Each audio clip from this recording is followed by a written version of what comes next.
6 মাস থেকে 2 বছরের বয়সের বাবুদের জন্য হচ্ছে একটা মাছের রেসিপি।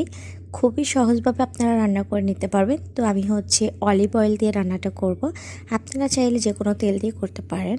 তো তেলটা গরম করে হচ্ছে আমি এখানে আমার বাবুর জন্য আমি হচ্ছে একটু পেঁপে, গাজর, আলু এবং টমেটো আর পেঁয়াজ আর ছোট্ট একটা টুকরা মাছ নিয়েছিলাম। দেন এরপরে হচ্ছে আমি এখানে সামান্য পরিমাণে একটু হলুদ, একটু আদা রসুন আর জিরা দিয়েছিলাম।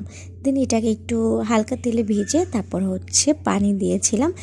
পানিটা একটু বেশি করে দিয়েছিলাম কারণ এটা খুবই আস্তে আস্তে রান্না করব, বাবুদের জিনিস যেহেতু। রান্নাটা খুবই সহজ, আপনাদের পছন্দ মতো সবজি দিয়ে রান্নাটা করে নিতে পারবেন। এই তো আমার রান্না হয়ে গেল আর আমি কোনো প্রকারের লবণ ব্যবহার করিনি।